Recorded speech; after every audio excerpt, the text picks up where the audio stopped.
दायो माबायाव थांनो ओंखारदों मा होनो तामुलपुर पटालिकुसियाव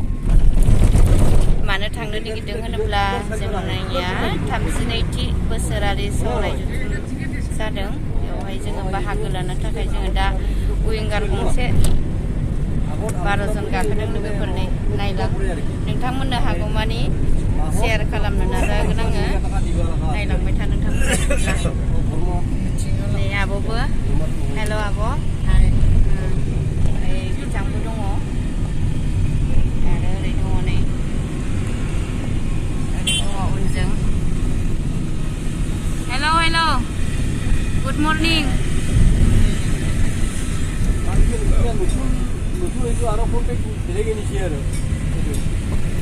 थांगासिनो जोङो दायो बरपेटा मोननोसै लोगोफोर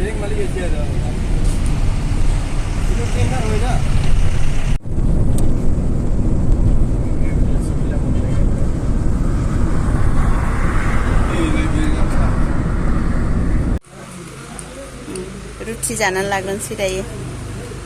गरमायाव आब' रुटि जाबायना आंबो रुटि जानानै लाग्रोनो लोगोफोर रङिया मोनबाय नै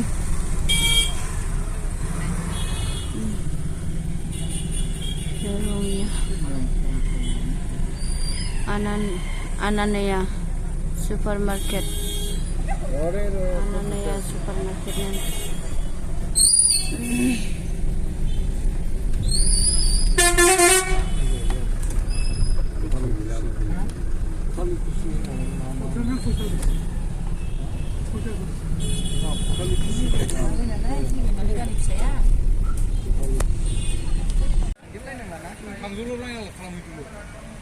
सफैबाय नै लोगोफोर सफैबाय जों एसे बैथिं दसे थांनो नागिरदों र' हा हाबगोनसै दे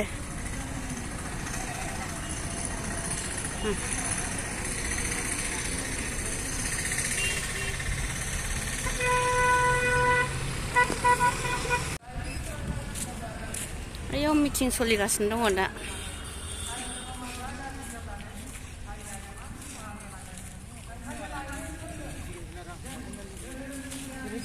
ओइयाव थान्दाया जनायबाव दसे थांग्रोनोसै जोङो र' दसे जिरायथ'बाय नै सफैनानै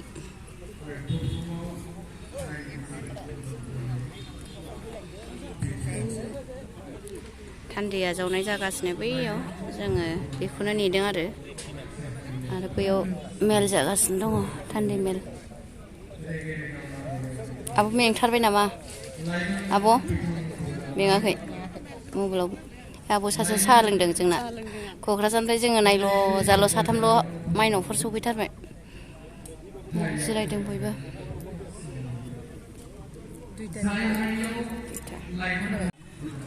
हाला बिराद मेंबोबाय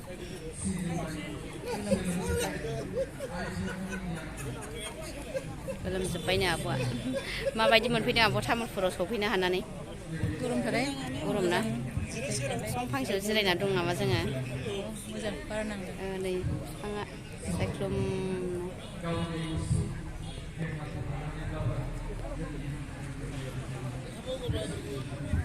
दसे जिरायनानै साहा लोंखांबाय दसे जिरायनानै ओंखाम जानानै लाग्रोनोसै बेनिफ्राय जोंनि माइनावनि सावरायमेल दङ आरो माइनावनि जोंखौ दोननानै फैग्रोदों बिथाङाबो क'क्राझारनि खैथायाव सफैया नोंसोरलाय नोंसोरो 8थायाव ना थाब सफैथारदों आंबो बिसोरजों फैफानो गोनांमोन ओमफ्राय बे आब'मोनखौ गारबोनो अननानै जयैनो उइंगारजों लानानै फैबाय आरो उइंगारजों दे हरद' नङाबा ओंखाम मोनजानाय नङाबो सफैनानै जोङो रिसेपसनाव दसे सफैबाय आगै हेल' आगै खुलुमबाय बिथांमोनहा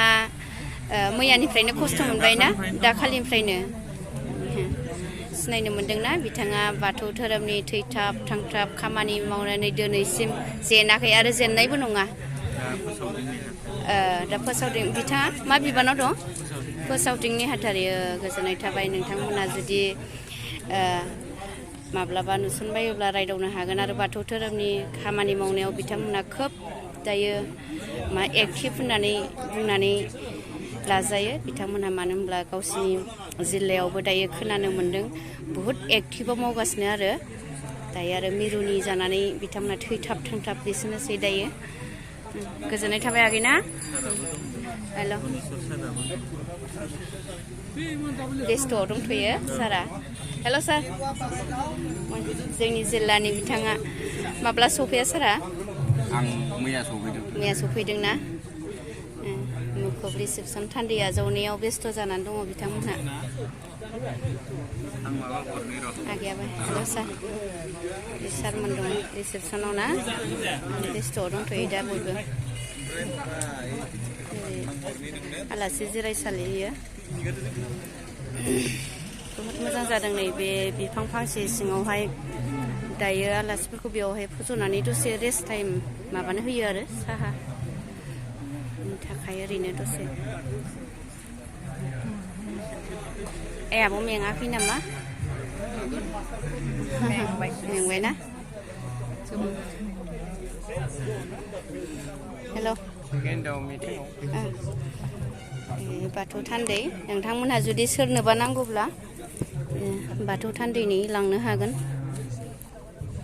माब्लाबाफोर मिटिङाव नुयोब्लाना नोंथांमोनहा बेखौ बायनो दाबाव मानो होनब्ला सब बयनिबो न'खरावहाय बे बाथौ थान्दैखौ नांगौ आंबो लानानै खोन्थागौमोन नोंथांमोननो दायो पेकिंआव दंथ'यो आरो हेल' सार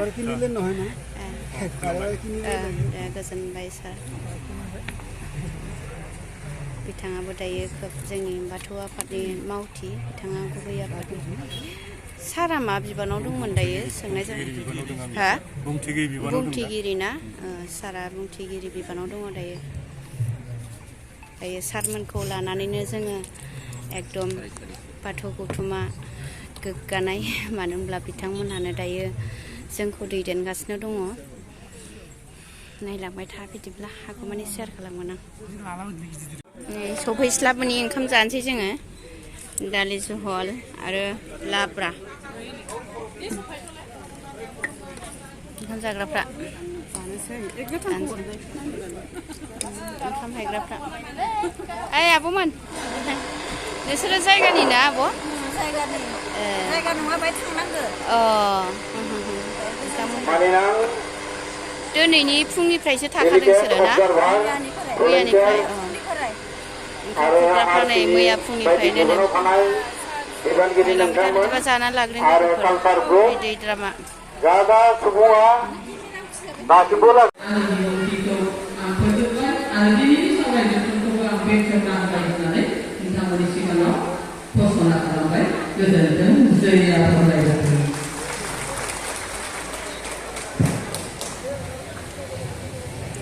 जोबोद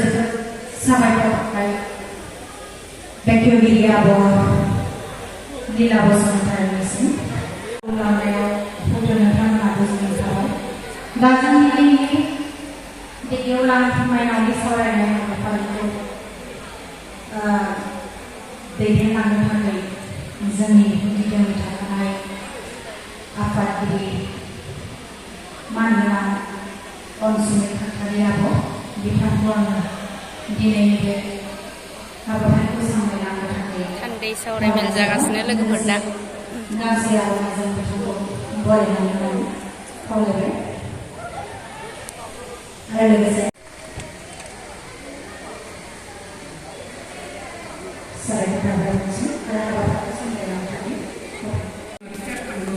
दान बाक्सु जोङो माइनावफ्रा रायजो राजा आइ आफाया माइनाव आफानो बेसेबांखिनि थाइसे थाइनै दान होयो बा अनसुंथाइ होयो बे दान बाक्सुआवहाय बेजों सोनानै हरो आरो बेवहाय सोनानै हरो बेखौ दायो माबाखांबाय जोंनो माबादों आजावदों दान आजावनाया जोंनो आजावदों दायो आजावखांबाय लोगोफोर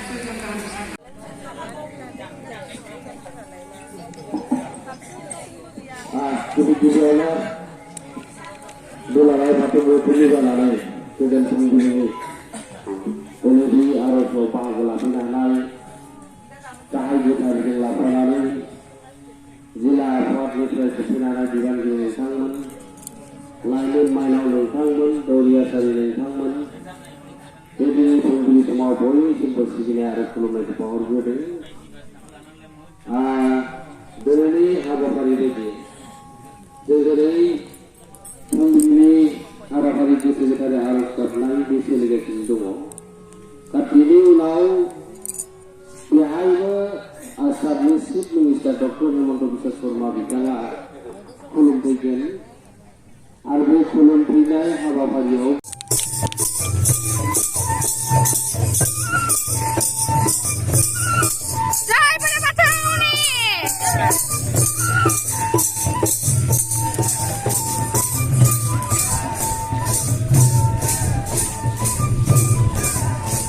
गोजोन हानजा सुरनाय जागासिनो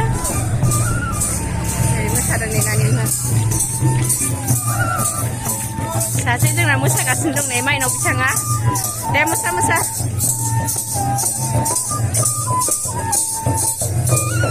धोरोमारि गोजोन हानजा सुरलायनो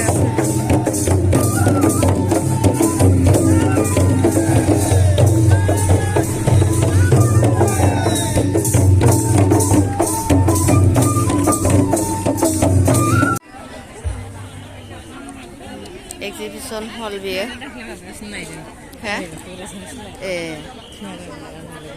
एग्जिबिशन हल गुवार एग्जिबिशन हला नै बहुत गुवार जों दिनैसो हाबनो मोनदों। कस्तुरि फानदों नै कस्तुरि बेसेबां बे कस्तुरिया आब' 50 थाखा ना सब बेमारानो हामजोबो मिथिखागौ दे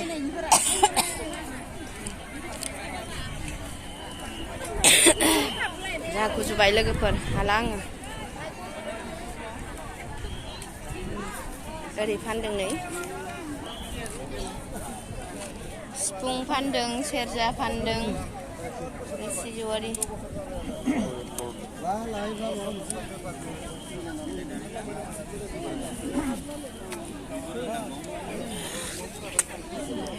सेरजाया बेसेबां होनो बेखौ सार हा 3,500 दामनानै खोन्थानो नायनो हागोन नामा? सारा दामनानै खोन्थानायनो नागिरबाय नै लोगोफोर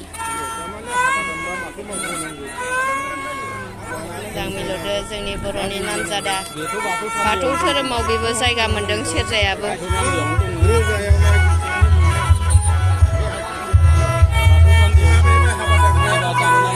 खोनादोंना लोगोफोर सेरजानि मिलौदो देंखोआ बेसेबानो रैसुमै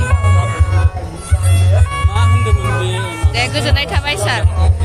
बहानिफ्राय फानफैदों धेमाजिनिफ्राय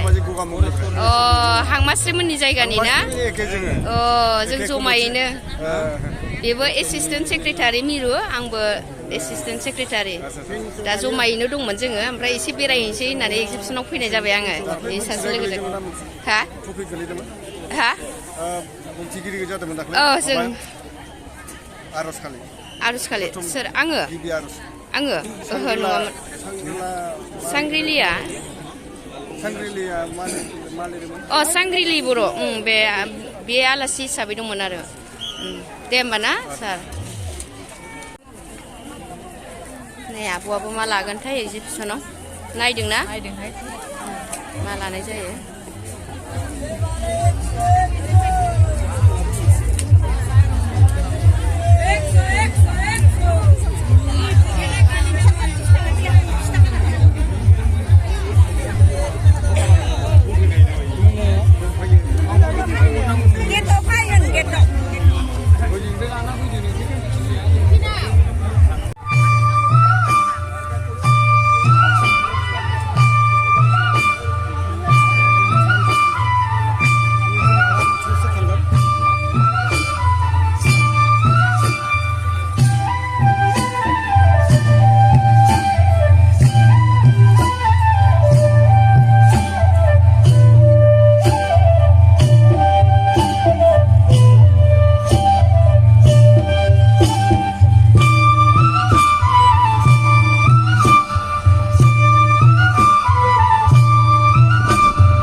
खासि हालाम Tamulpur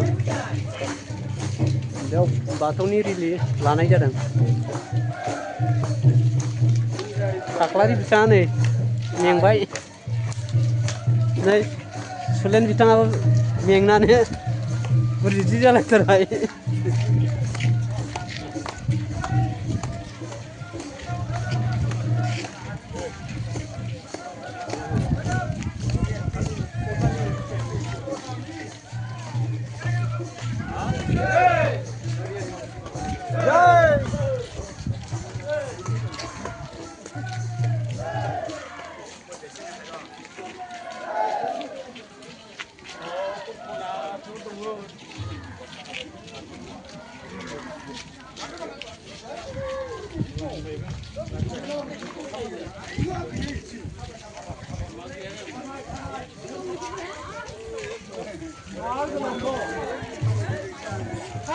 Rồi, nhôm cho thử.